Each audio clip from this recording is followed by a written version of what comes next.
Welcome everybody to Meet Your Neighbors Brantford. Today we're in the studios of BCTV itself. Marge isn't with us, she's unavailable, but I am here as the lone wolf interviewer, and I'd like you to meet our interesting, very interesting and unique duo. This is a team I'd like to show, and it is Gracie and Louis Siegel. Thanks for having me. Thanks for coming to Meet Your Neighbors Brantford. So, Lou, I take it you're going to be the spokesperson for this group? We hear from Gracie, she won't need a microphone. Oh, no. Yeah. I'm sure of that. So, Gracie, I can't help but notice she's really a beautiful animal. And is she, what breed is she? They call them golden doodles. They're half standard poodle, which is a dog her size, not the little toy poodles, yes, and golden retrievers. Wow. She's first generation. So golden doodles, they seem to be very popular today. Golden doodles, labradoodles. So what do you feel makes them so popular? Well, the shedding issue, most of these dogs don't shed. Yeah, I know. I was petting her earlier, and not a hair, and I shed more than she does. There you go. It's a little obvious too. Most of the dogs don't shed. I happen to have a young one. Gracie's it was just 11.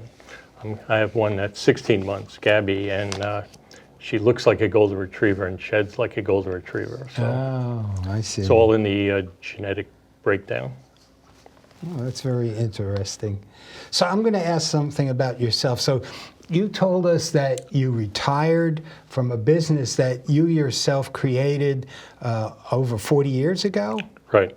And can you tell us briefly what that business was? I was in business with a relative, and we did insurance risk control. That's basically safety work and evaluations of risk for commercial insurance carriers. I see. So everything from a decent-sized house to, we worked on the Big Dig project in terms of workers' comp safety and general liability to people surrounding the project. Whoa. So busy with and everything in between. Busy with that. A lot that of factory for many work, years. a lot of commercial buildings. Wow. And now that you're retired, you teamed up with Gracie to do what? Hey, Gracie is a therapy dog. So we started out at the Yale Medical School library, and we were there on a weekly basis, and we got a visit from a doctor from Yale New Haven Hospital.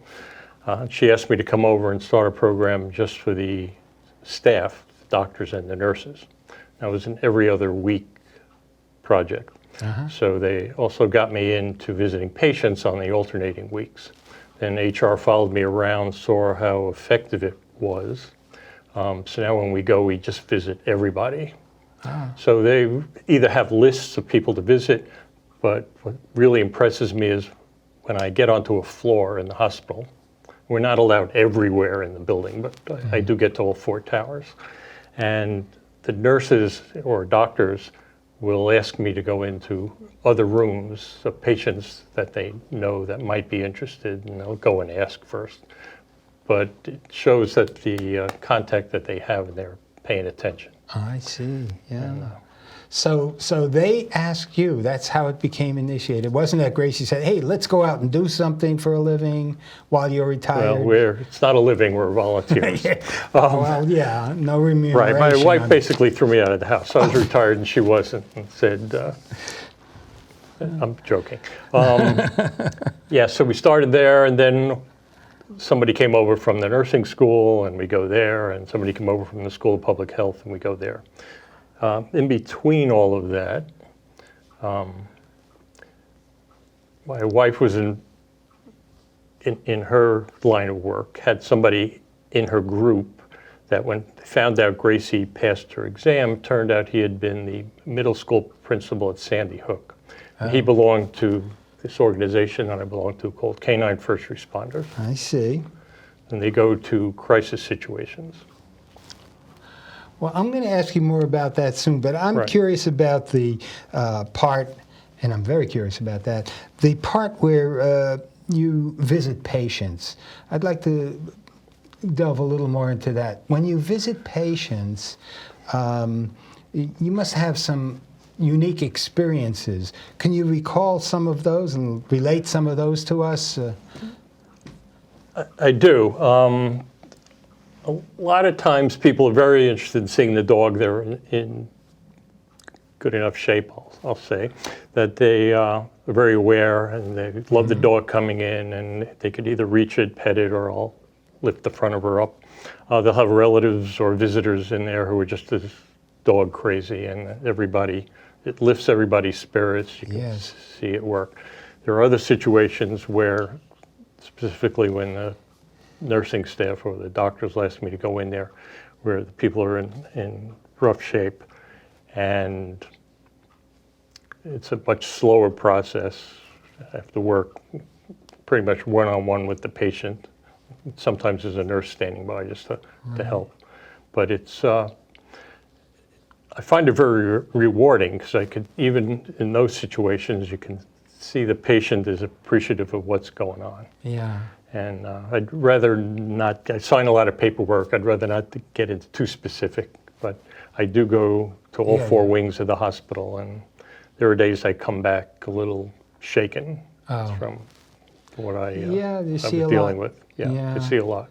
I could imagine, too, that it's so rewarding to these people who have been in the hospital for a while, those especially, who may have dogs at home or had dogs in the past, and find somebody who's rather That's what I beautiful and gentle. And, Yes, I hear it continuously. I miss my dog. Well, they either had previously had a dog, or they have been there for 5 days, 2 weeks, 3 weeks, and they miss their dog. I hear a lot of that. I hear the doctors and the nurses, I'll go into a room when they're at their computers after rounds, and I'll open the door and say, anybody need a dog hug? And they literally come crazed over her. And I hear, this is the best part of my day. Oh, I really needed this today. Yeah. And they're petting the dog. And I walk around, the nurses, they'll text each other, Gracie's on the floor. And they'll come over, and I hear the same thing from them. I really needed this today. They all want to share. Yep. So you also, when Marge and I first interviewed you, you mentioned about a room that you went into where there was a gentleman who was comatose, and how Gracie got in there with him. That was at a nursing home. Ah, I wouldn't say he was comatose, he was out of it. non-active. And I'd been there for multiple weeks in a row, and his wife was always there. And one day, Gracie came up to him, and for some reason, she stuck her head under his arm, and he started to laugh. Oh, my. And hadn't heard a word out of him in a month or two, once a week. Right. Not a word. And on multiple, we were in a room with 20 people, so the dog passed him more than once, or stopped at him more than once each visit. And the people working there just had tears in their eyes, and his wife. Oh. It was first communication he probably made in Wow. So however long. not only did he respond, but he responded with joy, and, Right. and something that nobody has seen from him in a while. Right. Wow. So it's psychological boosting. Psychologically, it boosts the patients. Right, it lowers blood pressure. All the good things go on in your body that reduce your blood pressure. And you just see the smiles on their faces, you hear the reaction. People at the hospital, you have the greatest job. Everybody must be happy to see you. Yeah. Then I tell them, no one knows my name. Everybody knows Gracie. Yeah. And, 1 in 100 people will ask me how I'm doing. It's pretty funny. Yeah, but you're enjoying it too. Yeah, I enjoy it too. Yeah. So aside from hospitals, nursing homes, hospice. You've been to those places. What other types of facilities do you take Gracie to? Occasionally, with the other group, I've been situations I haven't traveled out of the state for them. Okay. Oh, all right. The group has traveled nationwide, but I've been to Guilford after the accidental shooting of the kid in high school. We went to the high school for 2 or 3 days. I've been in elementary schools where a favorite teacher had died, and it was the day of the funeral, so half the teachers were left behind, and the students were upset. And our group, I was there with another person with her dog. So it's mostly to these traumatic events that have occurred, Right. and you go there. Funerals, wakes, things like that. And then there's events where good stuff's going on, and So- they just want us to show up to Okay. make it even better. So what is the organization? It's called Canine First Responders. It started at the time of Sandy Hook. Brad Cole, who started the organization, still runs it. He lives in Milford. After the shooting in Sandy Hook, within days, he went up with his dog, and all the activity was taking place at the middle school. The shooting took place at the elementary school. So he went to the middle school and he found 15, 20 other people who showed up with their dogs. And it was chaotic from standpoint of they were there for months, so it needed to be organized. So he sat down with the principal and he organized it. And then a short time later, he decided this is something he could continue doing. He was a retired police officer. And he put the organization together. And there's approximately 30 members. Everybody's got their own dog. Right. We're in Connecticut, Massachusetts, got some people down in Maryland area. And they've traveled after the Boston Marathon bombing. What the group does, they go to the peer groups of the first responders within 48, 72 hours after an incident. So that's police department, fire department, ambulance services, occasionally emergency rooms. And they go to those meetings. And those meetings, they're traumatized also of what they've Yes. seen. And, it could be big policemen, anything. It's nothing wrong with petting a dog. And they won't be in the group, and they'll be off somewhere, and the dog seems to know, and they meet up, and they pet the dog, and it gets them into the group and talking. Again, it's the blood pressure thing and the calming nature of people petting a dog. Right. And it's in the literature, it's proven medically, it's effective, and now it's spreading all across the nation. There are programs in schools where kids who have trouble reading go into the library in school, and there's a dog there, and they read to the dog. Yeah. And it works, and there's hospitals all over the country starting to get their own dogs. There's police departments getting their own dogs, besides the police dogs, the working dogs. And I see it working. I mean, I see it every time I go out. Saw it today where I was at the nursing school. There are people lying on the floor with the dog. So you were there for the nurses or for the nursing students. the nursing students? Yeah. Right. Wow. And Just we're real busy around test time. oh, so they're stressed out. That's their yeah. Okay. They are also, a place like Yale, they're from both the medical school and nursing school, they're from all over the world. And, I have a dog, even if they're from another part of the state, they miss their dogs. So now you and Gracie had to be trained, certified. Right. What was your training? She was 7 when I started, and she was well-behaved. She loves people. Yeah. I trained her to behave. And there's a group called Pet Partners, and they've got an operation in Hamden. They're a nationwide operation. And there's a site, you can bring your dog there, and they go through weeks of training. She was already trained, but I went to the classes. And then there's a test they give. And Gracie passed with flying colors and was given the highest rating, which was so proud of her. And so we were in. And so we were able to go to schools and nursing homes, and et cetera. With this group, because of the nature of the sites they go to, I had to go through 40 hours of psychological first aid training. Oh. And then that test was a lot, for the dog, was a lot more difficult. We spent an hour going through New Haven, and they had actors portraying different characters in the street, carrying on, and so much more stressful on the dog. And again, the comment was, I didn't have to be there. She could have passed the test without Yeah, me. so she proved herself. Yes. Yeah, that's wonderful. She's really good.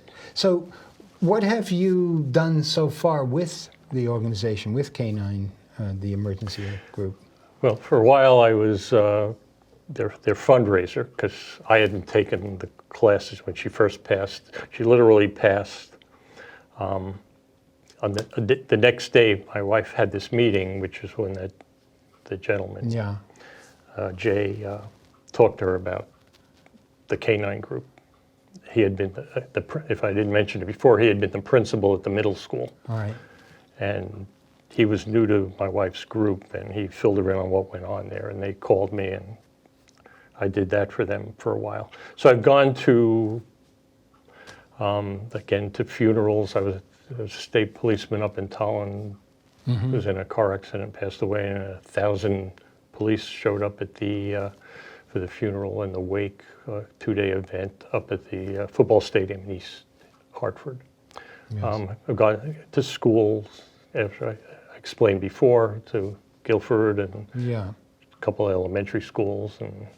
And you said, I think, that you went to last year to the Boston Marathon? Right, they invite us every year to come back, and we either hang out at the Prudential Center, which seems to be the crossroads of the entire event. Right. It's a huge place, and there come thousands of people coming from 4 directions.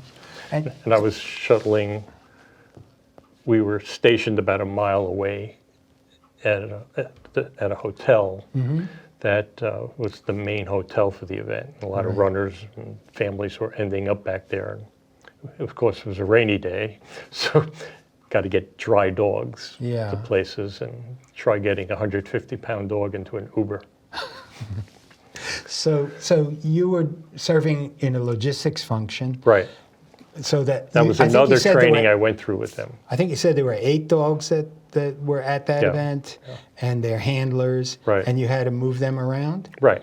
I see. Back and forth. Yeah, well, that's very important function. I used to do that with Red Cross years ago. Marge and I were volunteers there. Right. We've even been in Brantford for a couple of incidents that occurred. I probably don't want to get into it here, but.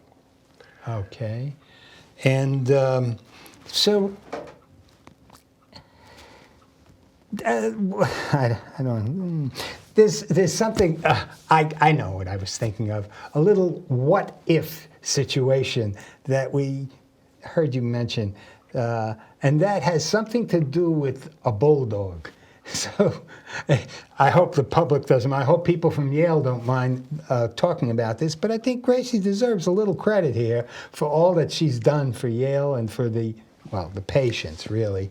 So wouldn't it be neat if Gracie... Okay. So wherever I take her, everybody's commenting on how beautiful, how pretty she is. And I take some of the contents when they yell at, oh, how pretty. And I say, thanks, I try.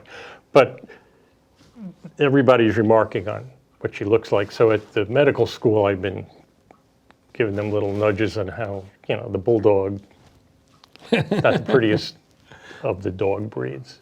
And perhaps we could start some kind of thing. So they have posters they put out when Gracie's going to appear on the day she's coming. And they had given me one, and I went out. There were buses and vans and everyone that's a Yale bus or van's got the bulldog in one of the glass windows. And I went out and covered the bulldog with Gracie's poster, and I emailed it to all my contacts at the different schools in the hospital. and I started a movement. Yeah. Yeah. Oh, that's great. It would be I nice to told honor- them that the hockey team and the basketball team were willing to be the fighting golden doodle, but we'll see how that goes. I'm not sure. I've talked to but- some Yale graduates. They're horrified by the thought of that. So, I just thought of another thing. In Brantford, we have medical vehicles that take people to doctor's appointments, and I'll bet you some of the patients that Gracie has seen have used that service too. And maybe they'd be considerate to put her someday her picture on there to honor Gracie for all she's done for people with medical issues. Just a little clarification, she's not the only dog at the hospital. Yeah, There are many. not many, but probably close to one a day. Ah, They have a bigger group, they told me, as on their list, but the names that I see, it's the same I 5, 6, see. 7 people. oh, well, okay, then I have another question here. So if Gracie someday decides, I think I'll take it a little easier. I mean, look how hard she's working. No, she really gets up and she's beautiful. She's so alert but she's had a Late in busy the day day, today. yes, yeah. She's had a busy day. She already worked this afternoon. But when she is ready, who might be available to follow in her paw prints? 16-month-old Gabby, Gabby. who's also a golden doodle that doesn't look like a golden doodle, and she looks like a golden retriever. She's a great dog, lovable, the whole thing, except people who've had retrievers will understand that they don't calm down right away. Even Gracie was very active until she was 3, 4, 5 years old. Anyway, Gabby is way too young. She's just active. We go to the supply pond here. Gracie and I will do 1.5 miles, and Gabby's doing 3 miles at 100 miles an hour. Yeah. So she's a great dog. She listens, all that, but needs to chill. How long do you think that might take? Anywhere from next week to 3 years from now. Wow. So, there is a clip that we have of the effort, the canine group that goes out and responds to these situations. Maybe we should show that clip now. Right, this is a short clip. There's a 35-minute documentary that won the New Haven Documentary Award a year ago. Oh. This is just a short clip. So we'll ask Rob Baldo if he could run that. He's our studio person here.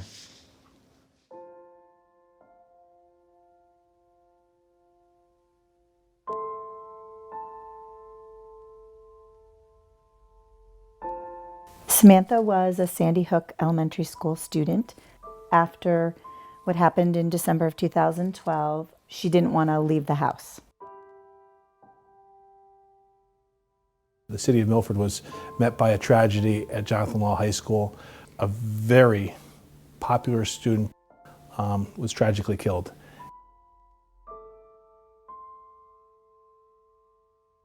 We're with the men and women of the Las Vegas Fire Department and American Medical Response at the worst times of their lives.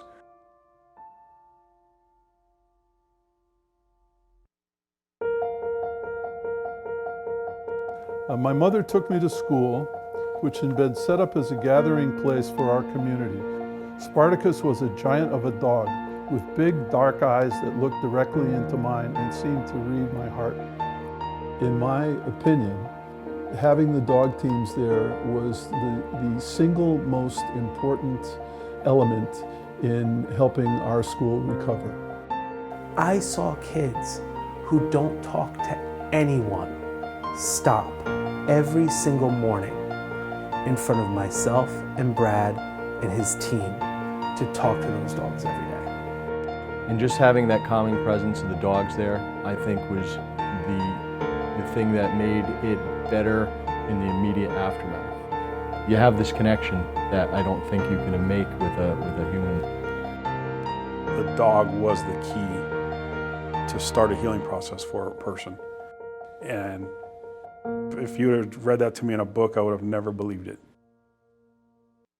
Wow, so we noticed some of local responders Right, who were there's there. even a shot there of firemen So- in town here. The website, if anybody's interested, is K9FR, First Responders, K9FR.org. And there's a little longer video on that. And again, there's a 35-minute one that we show at special events.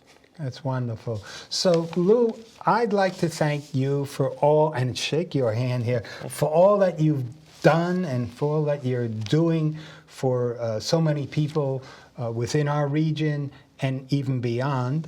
And also to thank Gracie. Gracie, I would shake your paw, but I'll just give you a little scratch there. Thank you for all you've done and do.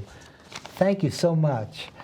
And I'd like to thank everybody who tuned in on behalf of Marge, myself, Joe Naylor, and BCTV.